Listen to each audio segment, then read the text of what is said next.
Good morning to all of you. So, dear students, it's our third video lecture of this chapter, and chapter number is third, and chapter name is adjectives. So, please open the page number 21st. So, we were just about to understand degrees of comparison. So, in this video lecture, we will understand the degrees of comparison. So, let's start. Adjectives of quality have three degrees of comparison: positive, comparative, superlative. For example, tall, taller, tallest, easy, easier, easiest. जो हमारे adjective of quality होते हैं उनकी तीन degrees होती हैं। पहली होती है पॉजिटिव, दूसरी होती है कंपैरेटिव और तीसरी होती है सुपरलेटिव। जब हमें किसी की जस्ट क्वालिटी बताना हो, हमें कोई कंपैरिजन नहीं करना हो, तो हम यूज़ करते हैं पॉजिटिव डिग्री। परंतु जब हमें किसी दो चीज़ों का आपस में कंपैरिजन करना है तो हम यूज़ करते हैं कंपैरेटिव डिग्री।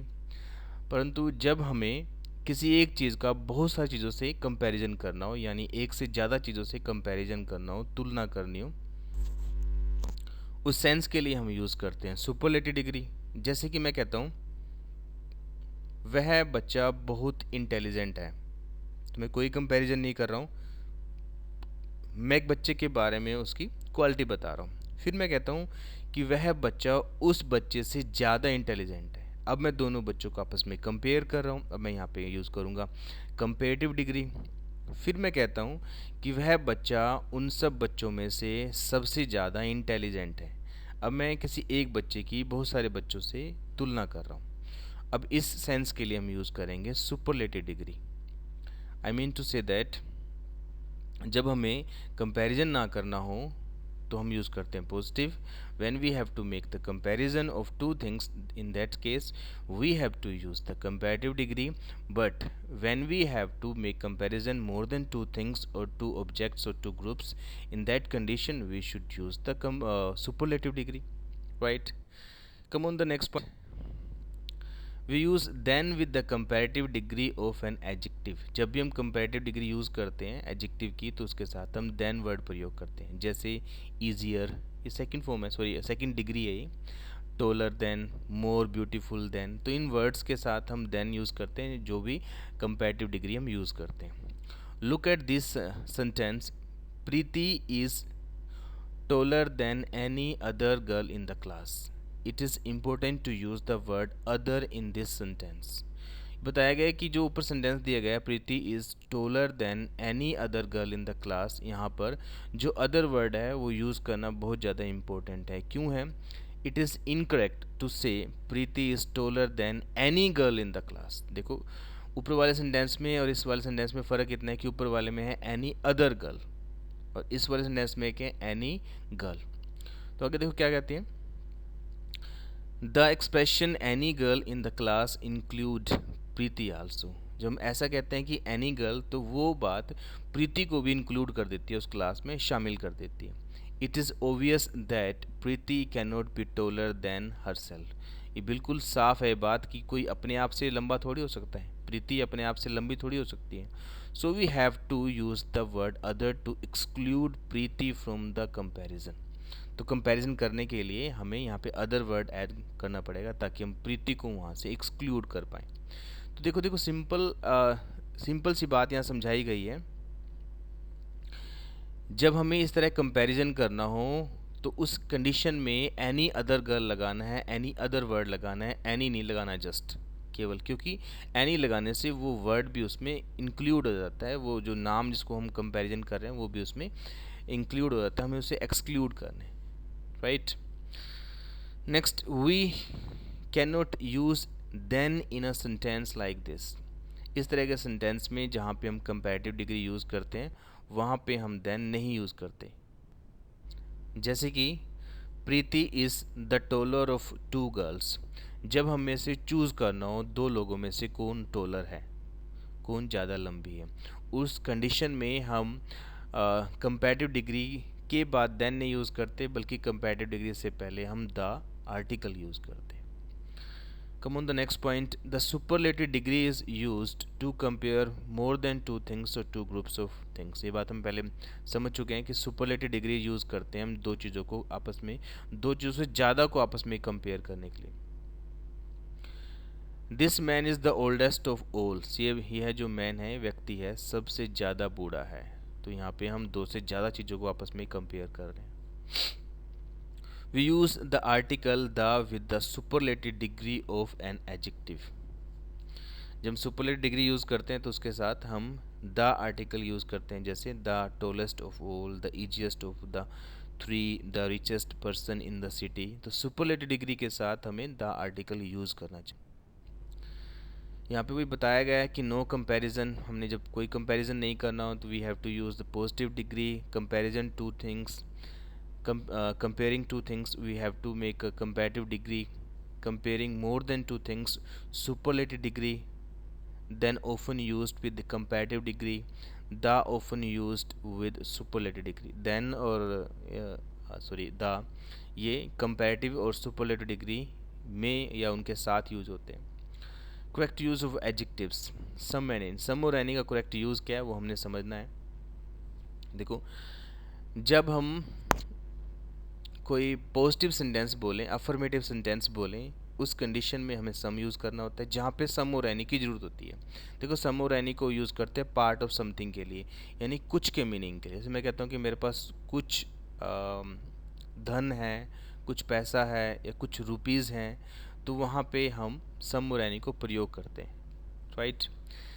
जब सेंटेंस अफर्मेटिव हो तो हमने सम यूज़ करना चाहिए. जब हमारा सेंटेंस नेगेटिव हो तो हमें एनी यूज़ करना चाहिए. जैसे I have already purchased some books, यहाँ पे सेंटेंस अफर्मेटिव है. I have not purchased any book, यहाँ पे सेंटेंस नेगेटिव है. तो पॉजिटिव के लिए सम और नेगेटिव के लिए any. What do we use in interrogative sentence. In interrogative sentence में क्या यूज़ करना होता है. देखो, इंट्रोगेटिव सेंटेंस में सम और एनी दोनों प्रयोग कर सकते हैं. जब हमें आंसर का जो आंसर चाहिए, अगर हमें हमारी एक्सपेक्टेशन, हमें लगता है कि उसका आंसर पॉजिटिव होगा, तो यानी कि यस में होगा, पॉजिटिव होगा, तो हमें सम यूज़ करना चाहिए. अगर हमें लगता है कि हमारा आंसर जो होगा वो नेगेटिव होगा तो हमें एनी यूज़ करना चाहिए. देखो, कुछ सेंटेंसेस दिए गए हैं लास्ट में. बिल्कुल, I am feeling hungry, could you give me some bread to eat. मुझे भूख लग रही है, क्या तुम मुझे कुछ ब्रेड दोगे खाने के लिए. हमें लग रहा है कि सामने वाला ऐसा काम कर देगा, यानी कि पॉजिटिव रिस्पॉन्स देगा, तो उस कंडीशन में हम यहाँ पे सम यूज़ करेंगे. हमने सम यूज़ किया है. Sorry. Next sentence, I hope you can do the work your self. Do you need any help. हमें लगता है कि हमारा जो आंसर है, हमारी जो एक्सपेक्टेशन है वो नेगेटिव है, इसलिए नेगेटिव हमें आंसर मिलेगा, इसलिए हमने यहाँ पे एनी यूज़ किया. Clear. On the behalf of this you have to solve exercise number 5th. Then now let's come on the much and many. Much हम यूज़ करते हैं a large quantity of sense के लिए, और many use करते हैं a large number of meaning के लिए. यानी कि जब हमें कहना हो कि बहुत सारा, तो मैनी और मच यूज़ करते हैं. परंतु जब वो चीज़ें जिसके लिए मैनी और मच यूज़ किया जा रहा है सॉरी, अगर वो चीज़ अनकाउंटेबल है तो हमने मच यूज़ करना चाहिए. अगर वो चीज़ काउंटेबल है तो हमें मैनी यूज़ करना चाहिए. कैसे. जैसे मैं कहता हूँ कि मेरे पास बहुत सारा पानी है, तो बहुत सारा अनकाउंटेबल है, तो वहाँ पे यूज़ करेंगे मच. मैं कहता हूँ कि मेरे पास बहुत सारी बुक्स हैं, तो बुक्स क्या हैं, काउंटेबल हैं, तो वहाँ पे यूज़ करेंगे मैनी. तो मैनी और मच को बहुत सारे मीनिंग के लिए यूज़ करते हैं. मच का मीनिंग होता है अ लार्ज क्वांटिटी ऑफ, और मैनी का मीनिंग होता है a large number of. Then you have to solve this exercise number 6th. Then come on the little and few points. Little is used with uncountables, few is used with the countables. Few और little का meaning almost same होता है, परंतु जो little होता है उसको use करते हैं अनकाउंटेबल चीज़ों के लिए, और जो फ्यू होता है उसको यूज़ करते हैं काउंटेबल चीज़ों के लिए. जब हमें ये शो करना हो कि कोई चीज़ बहुत ही कम है, उस सेंस के लिए लिटिल और फ्यू यूज़ करते हैं. जैसे मैं कहता हूँ कि मेरे पास बहुत ही कम पानी है या दूध है, तो ठीक है, तो उसके लिए मैं यूज़ करूँगा आई हैव लिटिल मिल्क. अगर मैं चीज़ें काउंटेबल बोलूँगा, मेरे पास बहुत ही कम पेन है या बुक्स हैं, तो मैं बोलूँगा आई हैव फ्यू बुक्स. ठीक है. Now let's understand little, a little, and the little. Little means almost none. Little is almost a negative adjective. A little, at least some. The little, the whole, though very little. Little, a little और the little. तो little का meaning होता है almost नहीं, लगभग ना के बराबर। नेगेटिव सेंस के लिए इसको प्रयोग करते हैं। और आ लिटिल का मतलब होता है बहुत कम परंतु थोड़ा बहुत। और द लिटिल का मतलब होता है जितना है थोड़ा बहुत वो सारे का सारा।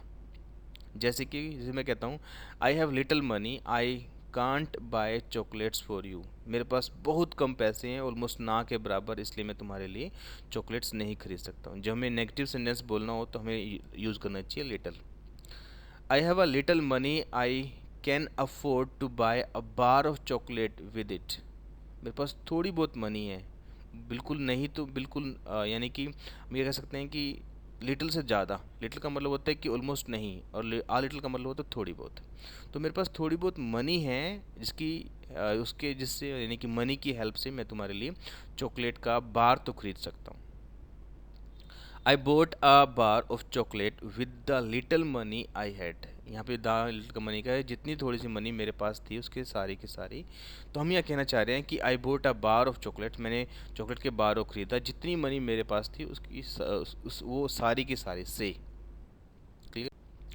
फिर अ फ्यू और द फ्यू, इसका मीनिंग भी लिटिल, अ लिटिल और द लिटिल की तरह ही होता है। बस फ़र्क ये है कि इनको काउंटेबल चीज़ों के साथ लगाते हैं। Few means not many, in fact almost none. A few, at least some, the few, all of them, though very few. जैसे few friend visit me, so I am often lonely. बहुत ही कम फ्रेंड मुझसे मिलने आते हैं, ऑलमोस्ट नहीं के बराबर मुझसे मिलने आते हैं, इसलिए मैं ज़्यादातर अकेला रह जाता हूँ। Sometimes a few friends visit me and we have a nice time. कभी कभार कुछ फ्रेंड्स मुझसे, मेरे कुछ फ्रेंड जो थोड़े बहुत फ्रेंड हैं वो कुछ फ्रेंड मुझसे मिलने आते हैं और हम नाइस टाइम स्पेंड करते हैं। The few friends I have visit me very rarely. मेरे पास जितने भी फ्रेंड हैं, थोड़े बहुत जितने भी हैं, वो सारे के सारे रेयरली मेरे पास विजिट करते हैं, कभी कभी मेरे पास आते हैं। Now students, you have to do this exercise, exercise number 7।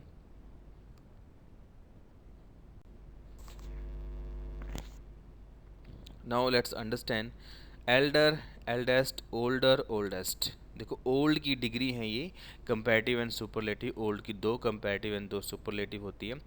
देखो जब हम किसी चीज़ को बड़ी दिखानी हो तो ओल्ड, एल्डर और एल्डेस्ट, और Elder, eldest, old, Elder, eldest, ये डिग्री सारी हम यूज़ करते हैं जब वो जिसको हमने बड़ा दिखाना है, जिसको हमने एज्ड दिखाना है, वो फैमिली से रिलेटेड हो, यानी फैमिली मेम्बर हो, तो हम एल्डर और एल्डेस्ट यूज़ करते हैं। जब वो फैमिली मेम्बर नहीं हो तो ओल्ड और ओल्डेस्ट यूज़ करते हैं। जैसे my elder brother, sister, daughter has one the best athletes award. मेरी सबसे बड़ी बेटी ने या सबसे बड़ी बहन ने या सबसे बड़े बेटे ने एथलीट का जो बेस्ट अवार्ड होता है वो जीत लिया है। तो यहाँ पे हम एल्डेस्ट यूज़ कर रहे हैं क्योंकि वो ब्रदर, सिस्टर या डॉटर है, वो फैमिली मेम्बर है। Elder is not followed by than, elder के बाद हम देन फॉलो नहीं करते, देन नहीं यूज़ करते। So if we have to use than we must use the word older. Suruchi is older than Vandita. Older and oldest denote age, older और oldest जो age को डिनोट करते हैं। जैसे Neeraj is older than Pankaj, जो नीरज है वो पंकज से बड़ा है, ओल्डर है, ज़्यादा उम्र वाला है। Mister Mohanlal is the oldest person in are colony, जो हमारी कॉलोनी है उसमें मिस्टर मोहनलाल सबसे बूढ़ा पर्सन है। This is the oldest pair of shoes I have, जो जितने भी पेयर ऑफ शूज़ मेरे पास हैं उनमें से सबसे ये पुराना पेयर है। Now let's understand later, latter, latest and last. Late की कंपैरेटिव एंड सुपरलेटिव डिग्रीज हैं, जो दो कंपैरेटिव एंड दो सुपरलेटिव होती हैं। लेटर एंड लेटेस्ट हैं वो टाइम के लिए यूज़ होती हैं, और लेटर एंड लास्ट डिनोट करती हैं पोजीशन को, स्थान को। जैसे कि we shall be going to hills in the latter part of April. April के लेटर पार्ट में, बाद वाले पार्ट में हम हिल्स पे जाएंगे। What is the latest news, अब की लेटेस्ट न्यूज़ क्या है, नवीनतम न्यूज़ क्या है। Topalov Topalov and Anand entered the finals, the latter won the match. जो बाद वाले ने मैच को जीत लिया, दोनों ने एंटर किया और बाद वाले ने मैच को जीत लिया। She prefers to sit on the last bench, वो अंतिम बेंच पे बैठना पसंद करती है। Nearest and next denote, nearest denotes distance, next denotes position।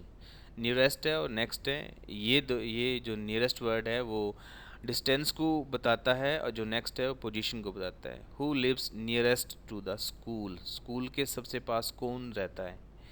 Her house is next to mine, उसका जो हाउस है मेरे वाले हाउस से नेक्स्ट है, अगले वाला है।